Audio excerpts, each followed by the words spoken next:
Muy bien, muy buenos días, esta hermosa mañana del miércoles. Saludo a todos aquellos que me estén viendo en vivo o me vean posteriormente desde donde quiera que me vean. Iniciamos un miércoles más de café, que no puede faltar en esta agradable charla. El día de hoy quisiera tocar un tema poco conocido, pero también, además de interesante, muy ilustrativo.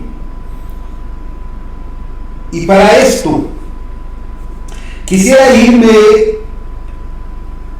años, siglos atrás, en la Europa del siglo XVIII, cuando en la literatura, en las artes, iba ya de salida un movimiento que priorizaba la razón.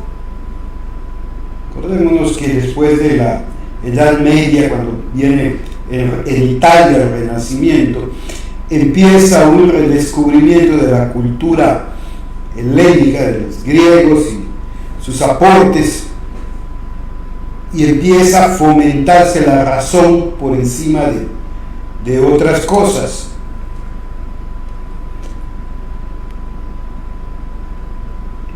En ese entonces, en Inglaterra y en Alemania, surge a finales del siglo XVIII un movimiento que vamos a conocer como el romanticismo,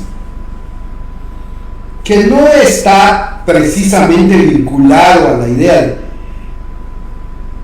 cursilería como nosotros podríamos pensar, romanticismo como el amor puro y platónico. No, es algo mucho más interesante y más profundo. Ubiquemos la Europa de esa época. Recordemos que a finales del siglo XVIII, en Francia, como reacción al absolutismo, como reacción al poder absoluto de la monarquía y de los reyes, de Luis XVI, de María Antonieta,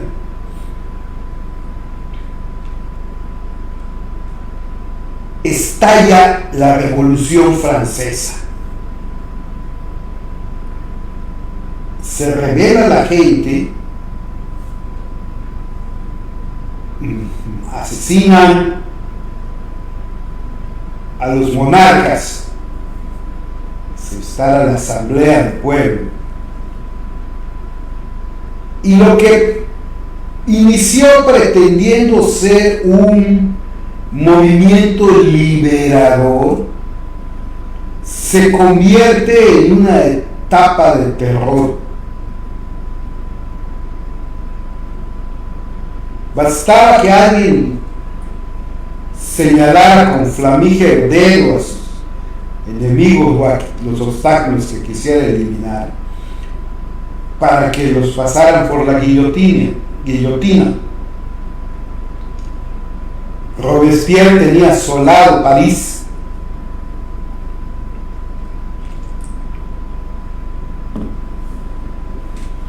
Y en consecuencia de esto vino después la restauración de la monarquía y posteriormente, como parte del movimiento liberador, Napoleón toma el poder. Y ya una vez instaurado en el poder, se hace coronar o se corona a sí mismo emperador, porque cuando el representante de la Iglesia Católica le va a poner la corona, la toma y se la sienta él mismo como dando a entender que no le debía el trono a nadie. Y empieza otra etapa difícil para Francia, los franceses y para el resto de Europa.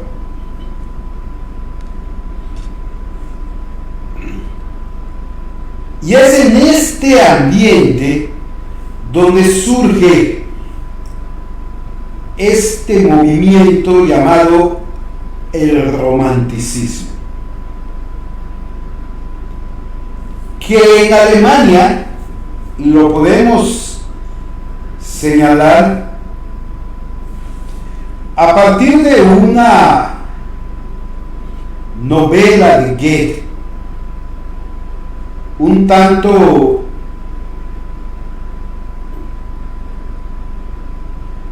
autobiográfica, ¿sabes?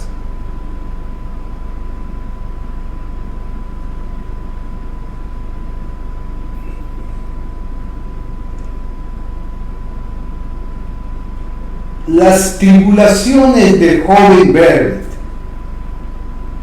una novela que termina con el suicidio del protagonista,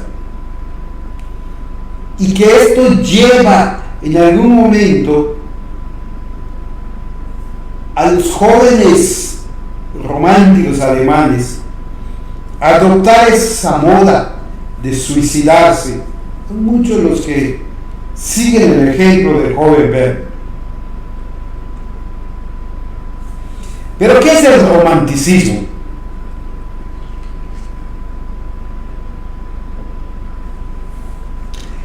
El romanticismo es el descubrimiento de sí mismo, del individuo. Es profundizar en la psicología y en el espíritu de la persona.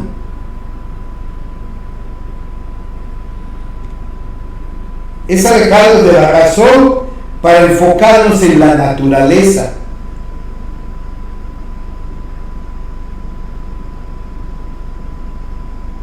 El racionalismo nos decía que no hay nada más alejado de la razón que la naturaleza. Y el romanticismo es el reencuentro con la naturaleza. En Alemania y en Londres se construyeron parques románticos en los que uno podía ir a apreciar, convivir, marcar, vivir la naturaleza.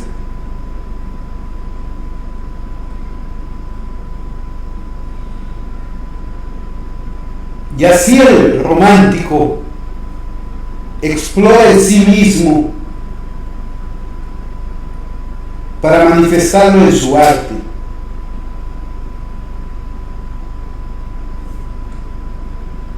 Chopin, Goya,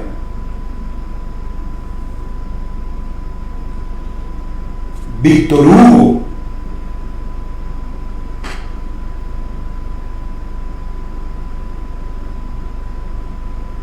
manifiestan en su obra lo profundo de la psique, lo profundo del espíritu humano, lo profundo del ser humano, lo profundo del individuo. Empiezan a vivir plenamente las emociones, las sensaciones. No importa morir jóvenes. Lo importante es vivir en libertad y en plenitud.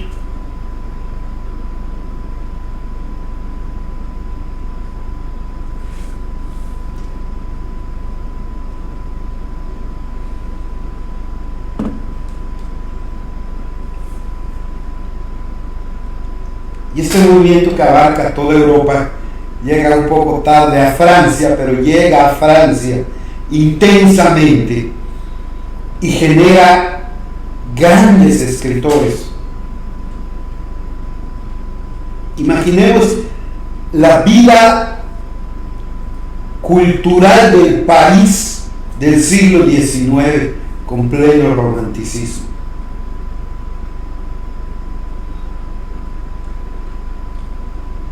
Pues en ese ambiente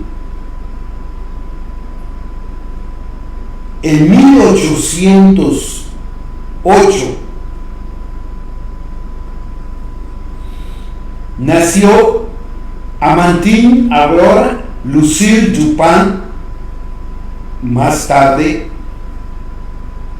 de Dudevant, que yo tengo motivos para pensar que era condesa de Dudevant, pero prefiero no afirmarlo porque no he encontrado mucho sobre el tema, pero parece que sí.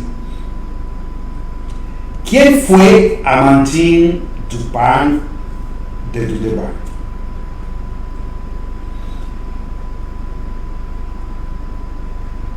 Esta mujer fue hija de un militar aristócrata, nieto del último rey de Polonia. El último rey de Polonia tuvo sus escarceos con una dama aristócrata y tuvieron descendencia que no fue reconocida por la Casa Real, no fue reconocido oficialmente, pero tienen sangre real. Y esta descendencia entra al ejército francés con el nombre de Maurice Dupin, hijo de Marie Aurore de Sèvres, que fue la abuela de Amandine.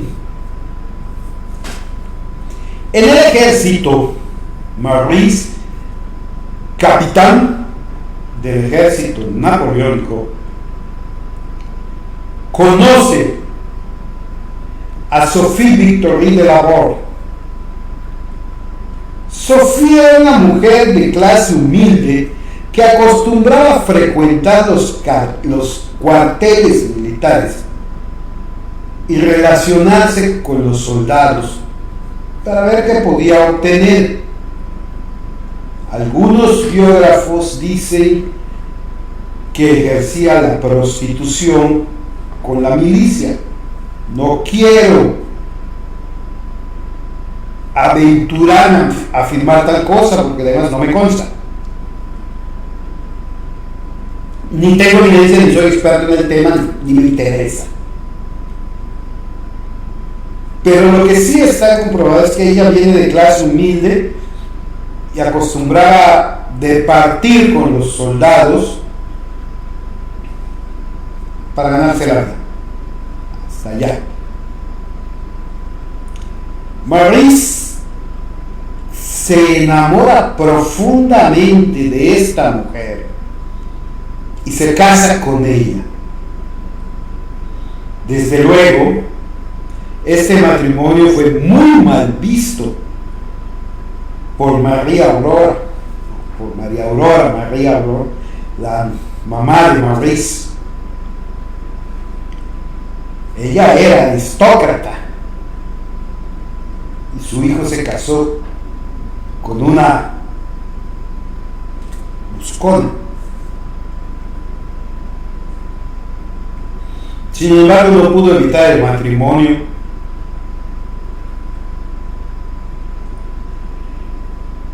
Se genera una gran tensión entre las dos mujeres, entre Sophie y entre Marie. Y en 1804, Sophie da a luz una hermosa niña que le ponen de nombre Amandine Aurore Lucille Dupin.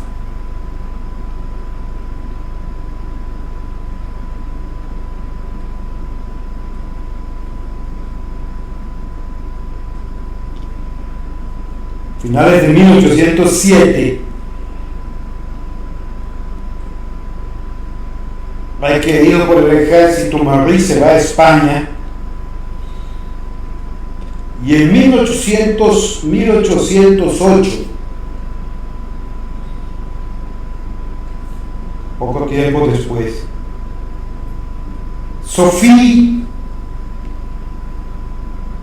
que no asimiló muy bien la ausencia del marido, desoyendo las instrucciones o las órdenes entonces, del marido, toma a su hija y se va a España también.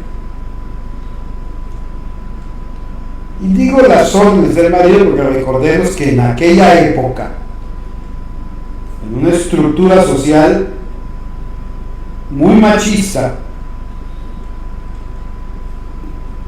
el hombre era quien daba las órdenes en casa y los demás tenían que acatarlo. Y llega Sofía con su niña a España, se instala con el marido. Y Amandine recordará posteriormente que fueron unas épocas de gran felicidad en la vida.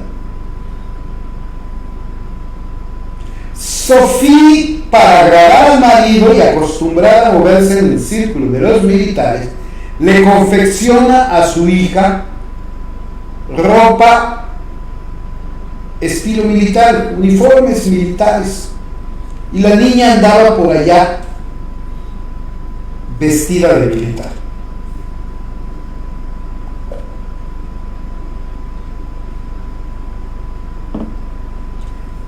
El café de la mañana es uno de los placeres más maravillosos que uno puede probar.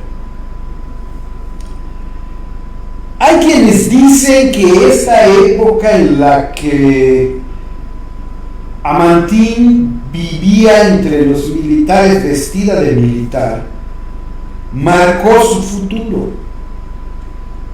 A mí, en lo personal, como ignaro del tema, me parece una tontería.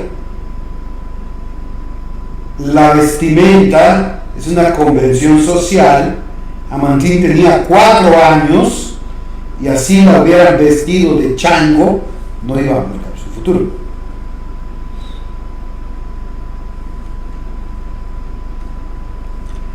Bien.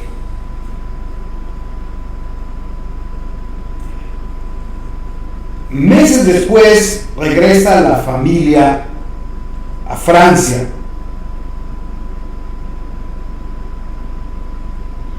Y el papá, Maurice, se lleva un caballo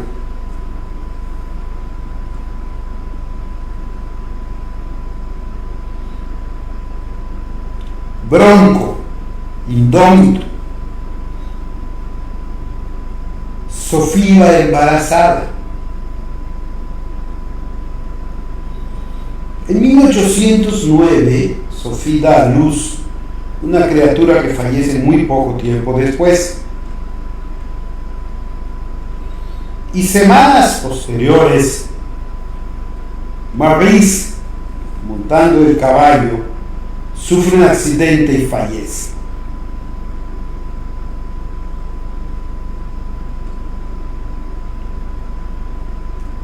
Amandine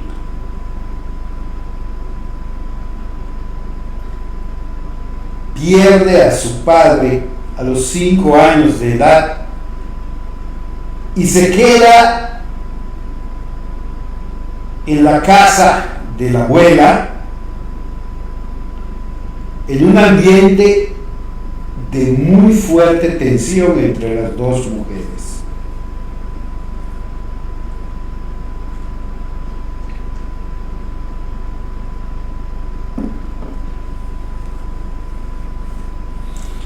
Por su carácter, por su manera de ser, por lo que querramos,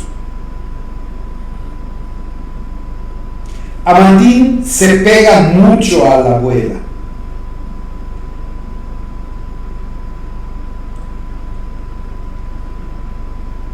¿Y qué es destacable allá? Que la abuela es una aristócrata, laica, liberal. La abuela era amiga personal de Voltaire y por lo tanto admiradora de Voltaire y de sus ideas. Y todo esto se lo inculca a Amandine. Entonces ella crece con las ideas de la abuela y crece teniendo conflictos con la madre. En 1821, la abuela fallece. Sus últimas palabras a la nieta fueron: con mi muerte pierdes a tu mejor amiga.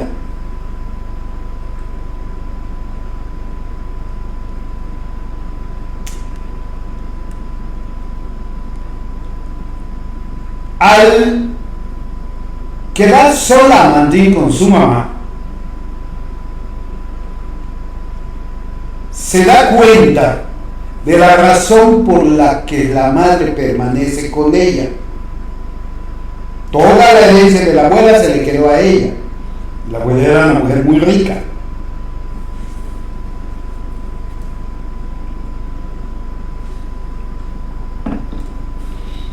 Toma una decisión para librarse de la influencia de la madre.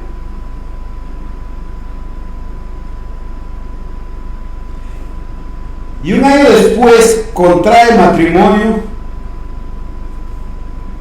con Casimir Dudeman. Casimir Dudeman era un personaje que venía de una clase noble, venida a menos, sin dinero, que buscaba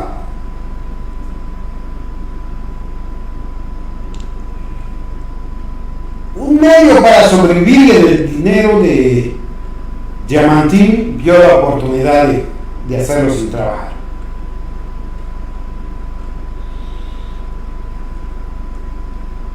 En 1823 nace el primer hijo de ese matrimonio, Maurice, en honor a su abuelo. Y en 1828, 5 años después, nace la segunda criatura de ese matrimonio, Solange, una niña que va a tener muchos problemas con su madre.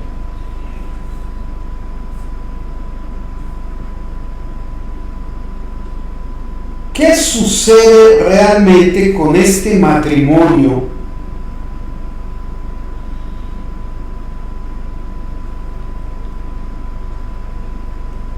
Para empezar, no se llevan bien. No hay una buena relación. Amandine, educada por la abuela, una mujer fuerte, una mujer libre, una mujer pensante, cuando se casó esperaba que el marido disfrutara las tardes con ella, leyendo una buena lectura y platicando con ella lo que leían, con té o café, una chimenea encendida. Pero el marido era de esos tipos que temprano se iban a dormir, no comulgaba con las ideas de su esposa y no le interesaba. Pero además de eso,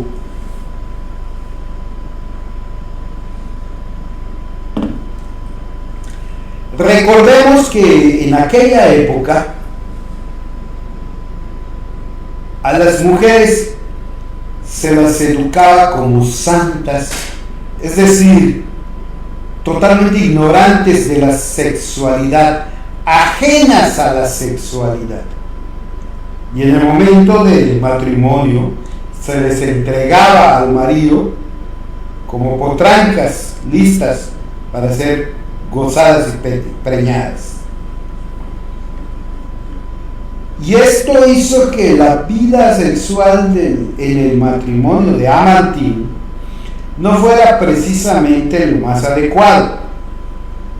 ¿Por qué nos metemos a esto? Porque aquí es donde se pone interesante la vida de Amandine.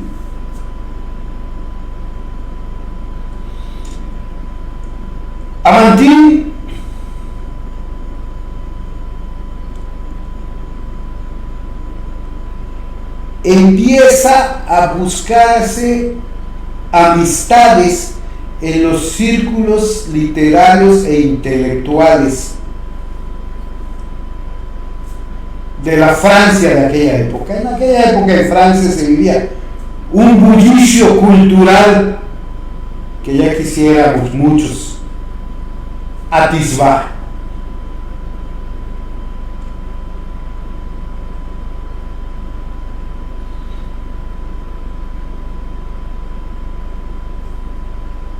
Tiene una relación de amistad. Hay quienes dicen que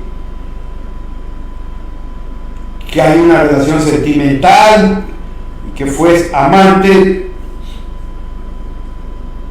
con el escritor Jules Sandeau. En esa época es cuando nace Solange. Entonces hay quienes han querido hacer coincidir las fechas para decir que Solange era hija de Jules Sandeau y no del esposo de Amantine. Sin embargo, este la acepta y reconoce como su hija. Una criatura que al crecer manifiesta abiertamente su desagrado por el estilo de vida de su madre y no comulgan al grado que llegó el momento en que Amantine se desentendió de ella, ya siendo una mujercita, dijo no puedo con ella y punto. Cosa que no sucedió con Maurice, con su hijo, con quien llevaban muy buenas relaciones. Pero Amantine decidió, esto es interesante, decidió vivir como vivían los escritores de aquella época, conocer lo que conocían ellos, hacer lo que hacían ellos. Con Jules Sandeau escribió su primera novela, Rose et Blanche, o sea, Rosa y Blanco.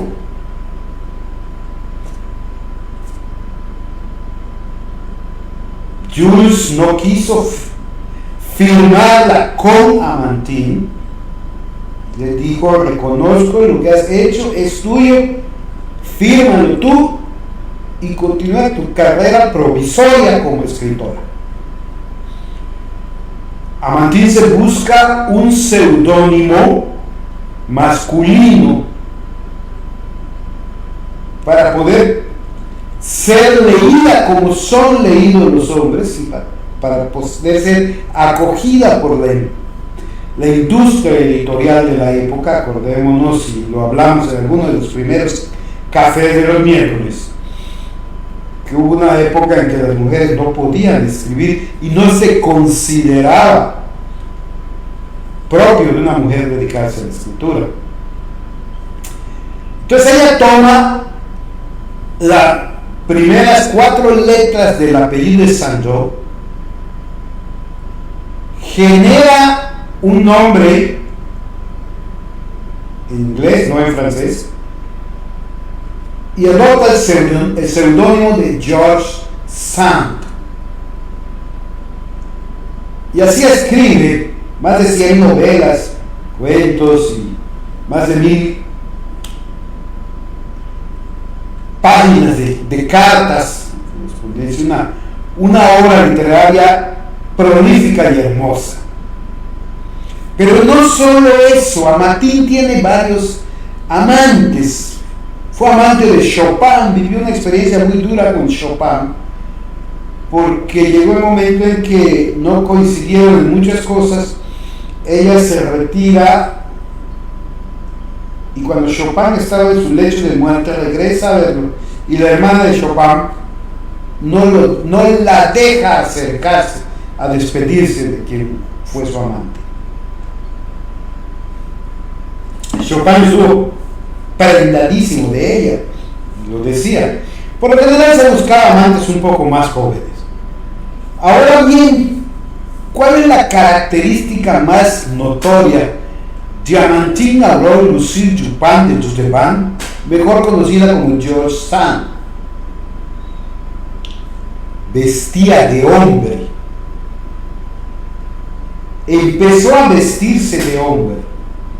Imaginemos en Francia del siglo XIX, esa sociedad tan machista que era Europa, a una mujer que pretendía vivir como hombre y vestir como hombre. Hubo mujeres, claro que sí, que tenían seudónimos masculinos para publicar. Claro que sí, hemos hablado de algunas. En marzo hablamos de algunas con motivo del Día de la Mujer. Hubo mujeres que tuvieron dificultades, sí, los hubo.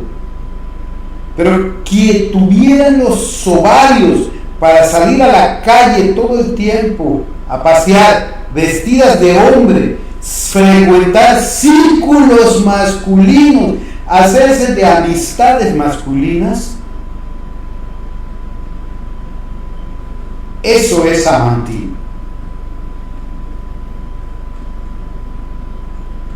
Y así como tuvo muchos amigos entre los intelectuales, esos grandes escritores que la admiraban y la respetaban, tuvo detractores asquerosamente horribles.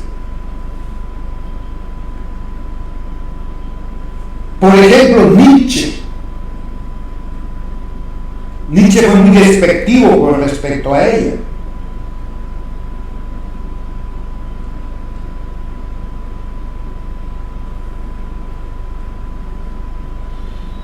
Sin embargo,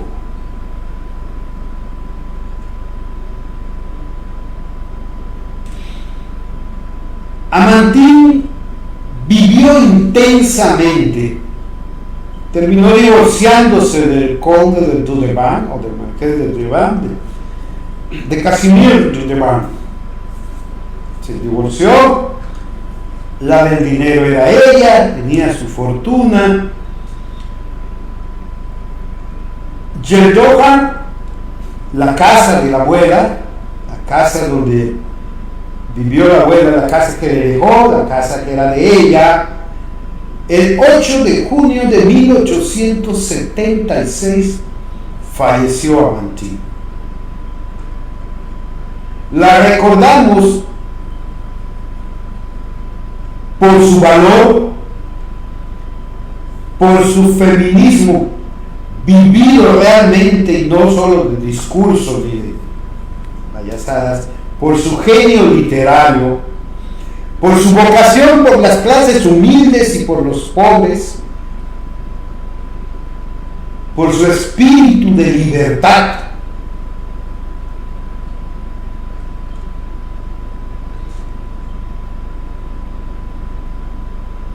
Y yo quiero, en verdad, en este ambiente del romanticismo francés,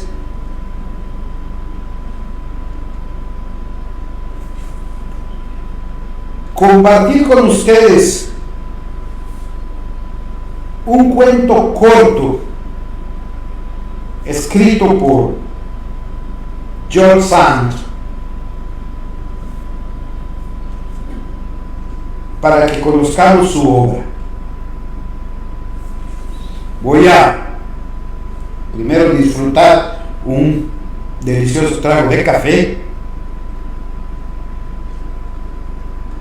Estoy estrenando taza, un obsequio de mi hermana que en realidad agradezco muchísimo, está precioso. No es por presumírselos, pero sí lo estoy presumiendo. Y pasamos al cuento de George Sand. Se llama Lavanderas nocturnas.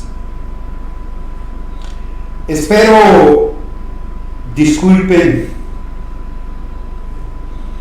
que no soy un lector profesional, pero trataré de hacerlo lo mejor que pueda. Lavanderas nocturnas, George Sand. En mi opinión, aquí tienen la más siniestra de las visiones del miedo. También es la más difundida, pues según creo se encuentra en todos los países. En torno a las charcas estancadas y a los límpidos manantiales, en los brezales a orillas de las fuentes oscuras, en los hundidos caminos bajo los ancestrales sauces, como en la llanura abrasada por el sol, durante la noche se puede escuchar la precipitada paleta y el furioso chapoteo de las lavanderas fantásticas. En ciertas provincias se cree que evocan la lluvia y atraen la tormenta al hacer volar hasta las nubes, con su ágil paleta, el agua de fuentes y pantanos. Pero aquí existe una confusión. La evocación de las tormentas es monopolio de esos brujos que se conocen como conductores de nubes. Las auténticas lavanderas son las almas de las madres infanticidas. Golpean y retuercen sin descanso cierto objeto que se parece a ropa mojada, pero que, visto de cerca, no es más que el cadáver de un niño. Cada una tiene el suyo o los suyos, si ha sido criminal en varias ocasiones. Se debe evitar observarlas o molestarlas, porque aunque usted tuviera 6 pies de altura y los músculos en proporción, lo agarrarían, lo golpearían en el agua y lo retorcerían como un par de medias, ni más ni menos. Todos hemos oído con frecuencia la paleta de las lavanderas nocturnas resonar en medio del silencio de las charcas desiertas. Pero no hay que engañarse. Se trata de una especie de rana capaz de producir ese formidable ruido. Es bastante triste. Es bastante triste haber hecho ese descubrimiento pueril y no poder ver la aparición de esas terribles brujas retorciendo sus inmundos harapos en medio de las brumas de las noches de noviembre, a la pálida luz de una demacrada luna creciente reflejada por las aguas. Cierto amigo mío, sin embargo, tuve la emoción de escuchar un sincero relato y bastante aterrador acerca del tema. Cierto amigo mío, un hombre de más talento que sentido común, lo reconozco, y sin embargo un espíritu ilustrado y muy culto, también debo reconocerlo, proclive a dejar a un lado la razón, valiente ante las cosas reales, pero muy fácil de impresionar, y alimentado desde la infancia con las leyendas de la comarca, tuvo un par de encuentros con las lavanderas que no contaba sino con cierta repugnancia y con un ademán en el rostro que transmitía a su auditorio un auténtico escalofrío. Cierta noche, sobre las 11, en una encantadora train que corre saltando y serpenteando, por decirlo así, sobre el ondulado flanco del barranco de Humón, pude ver a orillas de una fuente a una viejecita que lavaba y se retorcía en silencio. Aunque tuviera mala fama aquella bonita fuente, no vio nada en ello de sobrenatural y le dijo a la anciana: «Está usted lavando muy tarde, mi buena señora». Ella no respondió, creyó que era algo sorda y se le acercó. La luna brillaba y la fuente resplandecía como si fuera un espejo. Entonces pudo percibir con claridad las facciones de la anciana. Era totalmente desconocida para él, lo cual le sorprendió porque, debido a su condición de agricultor, cazador y paseante por la campiña, no había para él rostro desconocido en varias leguas a la redonda. Así fue como me contó personalmente sus impresiones frente a aquella lavandera particularmente retrasada. Solo pensé en la leyenda una vez que perdí de vista a aquella mujer. Nunca pensé en ella antes de encontrarla. No creía en ella y no sentí recelo alguno al abordarla. Pero en cuanto estuve junto a ella, su silencio, indiferencia ante la cercanía de un transeúnte, le otorgaron el aspecto de un ser totalmente ajeno a nuestra especie. Si la vejez la había privado de vista y oído, ¿cómo se había atrevido a ir a lavar tan lejos, sola, a una hora tan insólita, a aquella fuente en la que trabajaba con tanta energía y actividad? Aquello al menos era digno de estudio, pero lo que aún más me sorprendió fue lo que sentí personalmente. No tuve sensación alguna de miedo, pero sí una repugnancia y un asco invencibles. Continué mi camino sin que ella se volviese. Hasta que llegué a mi casa no pensé en las brujas de los lavaderos, y entonces sentí mucho miedo, lo confieso abiertamente, y nada de este mundo me habría podido convencer de que volviese sobre mis pasos. En otra ocasión, ese mismo amigo pasaba cerca de los estanques del TV a las 2 de la mañana. Venía de Liniers, donde aseguró no haber comido ni bebido, lo que yo no podía garantizar. Iba solo en un cabriolet seguido por su perro. Pero como su caballo estaba cansado, se abrió de una cuesta y se encontró en la orilla de la carretera, cerca de un canal donde lavaban 3 mujeres, golpeando y retorciendo con gran energía sin decir una palabra. Su perro se acercó a él de repente sin ladrar. Él mismo pasó sin mirar demasiado. Pero apenas dio unos cuantos pasos, oyó que alguien iba detrás de él y que la luna dibujaba a sus pies una sombra bastante alargada. Se volvió para ver cómo una de aquellas 3 mujeres lo seguía. Las otras 2 venían a alguna distancia, como apoyando a la primera.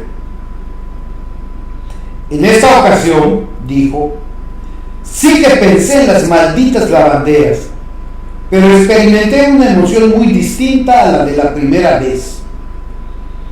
Aquellas mujeres eran de una estatura tan elevada y a la que me estaba siguiendo de cerca tenían esas proporciones hasta tal punto parecidas a las de un hombre que yo pensé que tendría que vérmelas con algunos sujetos del pueblo con toda probabilidad malintencionados. Llevaba un buen garrote en la mano y entonces me di vuelta para decir, ¿qué pretende usted de mí? No recibí respuesta y al ver que no me atacaba, no tuve ningún pretexto para atacarla yo, por lo que me vi obligado a regresar a mi cabriolet, que iba muy lejos delante de mí, con aquel repugnante ser pisándome los talones. No decía palabra alguna y parecía estar disfrutando mientras me tenía bajo el efecto de una provocación. Continuaba sujetando mi bastón, dispuesto a reventarle la mandíbula al menor de los roces, y así llegué a mi cabriolet, con mi perro cobarde, sin decir ni pío, y que saltó del coche al mismo tiempo que yo.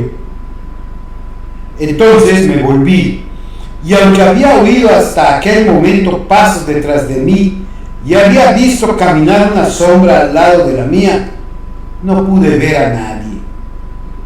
Tan solo vi, a unos 30 pasos por detrás, en el mismo lugar donde las había visto lavar, a esas 3 grandes diablesas saltando, bailando y retorciéndose como locas en las orillas del canal. Su silencio, que contrastaba con sus desenfrenados saltos, las hacía aún más extrañas y más penosas de ver. Si tras haber escuchado este relato se intentaba hacerle al narrador alguna pregunta sobre algún detalle, o intentaba darle a entender que había sido la víctima de una alucinación, él meneaba la cabeza para decir: hablamos de otra cosa. Yo prefiero pensar que no estoy loco. Aquellas palabras, pronunciadas con una triste expresión, imponían su silencio a todo el mundo. No hay charca o fuente que no sea frecuentada bien por las lavanderas nocturnas o bien por otros espíritus más o menos molestos. Algunos de los huéspedes tan solo son extraños. Durante mi infancia, yo temía bastante pasar por delante de una determinada cuneta donde se veían los pies blancos. Las fantásticas historias que no se pueden explicar respecto a la naturaleza de los seres se ponen en escena, quedando imprecisas e incompletas. Son las que impresionan más la imaginación. Según comentaban, aquellos pies blancos que caminaban por la cuneta a determinadas horas de la noche eran unos pies de mujer, flacos y descalzos, con un pedazo de vestido blanco o de camisa blanca flotando y agitándose sin parar. Caminaba tan rápido, zigzagueando, y si se le decía: te estoy viendo, ¿pretendes escapar?, corría todavía más y no se sabía por dónde había desaparecido. Cuando nada se le decía, caminaba delante de ti, pero cualquier esfuerzo que se hiciera para ver más arriba de los tobillos resultaba inútil. Carecía de piernas, cuerpo y cabeza. Solo tenía pies. No sería capaz de explicar qué es lo que tenían aquellos pies terroríficos, pero por nada de este mundo habría querido contemplarlos. En otros sitios hay hilanderas nocturnas. En las habitaciones en las que se encuentran se escuchan las ruecas y a veces se pueden ver sus manos. En nuestra comarca he oído hablar de una brailleuse nocturna que hilaba el cáñamo ante la puerta de algunas casas y permitía escuchar el regular ruido de la praia de una manera que no resultaba nada natural. Había que dejarla tranquila, y si se obstinaba en regresar varias noches seguidas, había que colocar una vieja hoja de guadaña atravesada en el instrumento que tenía para hacer el ruido. Por un instante trataba de romper la hoja, pero luego se cansaba y la arrojaba ante la puerta y no regresaba más. También está la pirrús o la harapienta nocturna, que se sentaba en la guenillière de la iglesia. Pío es una antigua palabra francesa que significa guenil, harapos. Por eso el porche de la iglesia en la que se sientan los mendigos que llegan pils o guenils durante los oficios se llama guenillière. Aquella harapienta abordaba a los transeúntes para pedirles limosna. Había que tener mucho cuidado de darle algo. De hacerlo, se ponía alta y fuerte, aunque tuviese parecido una enfermiza, y te molía a palos. Un tal Simón Richard, que residía en la vieja casa rural y que se maliciaba alguna broma por parte de las chicas de la aldea, pretendió bromear con ella. Lo dieron por muerto. Yo pude ver el costado al día siguiente, que estaba muy magullado y arañado sin duda. Juraba haber visto solamente a una anciana menuda, con los puños de 3 hombres y medio. Pretendieron en vano hacerle creer que se las había visto con algún tipo más fuerte que él, que disfrazado se había vengado así de alguna mala jugada que le había hecho.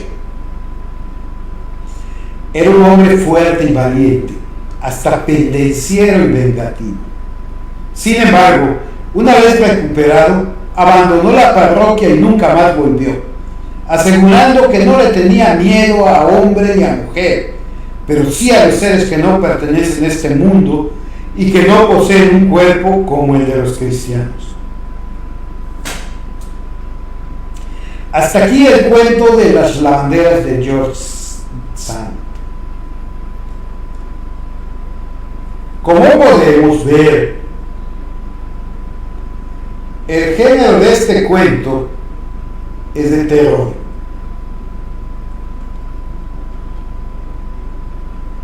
Tiene un narrador en primera persona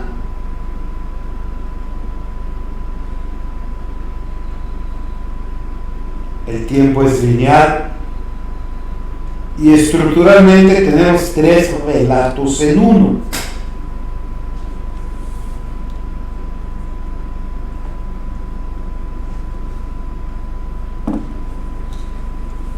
El primer relato es el encuentro de su amigo con las 3 lavanderas. El segundo relato es el encuentro del amigo con los pies. Y el tercer relato es el del hombre golpeado por la anciana.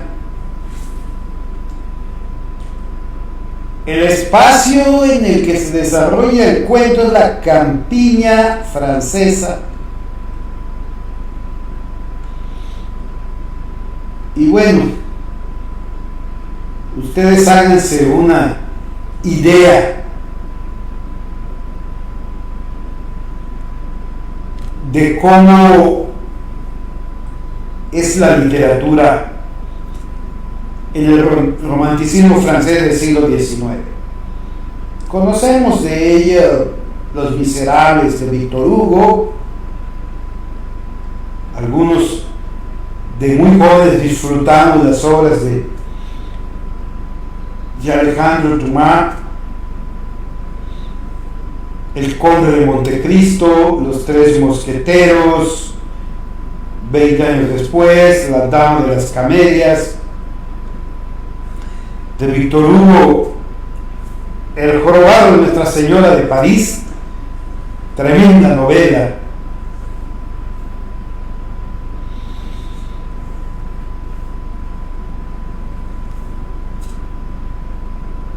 Y pues decididamente tenemos que reconocer que fue el romanticismo francés una época de producción literaria que vale la pena disfrutar.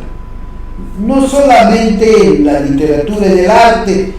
Francia tuvo un siglo XIX muy prolífico. Y por hoy es todo. Quiero agradecerles a quienes están acompañándome esta mañana: Gladys, Grace, Orlando. Un abrazo, espero que hayan disfrutado esta charla. Nos vemos el próximo miércoles a la misma hora con un delicioso café de los miércoles. Tengan un maravilloso día. Bendiciones y hasta siempre. Un abrazo.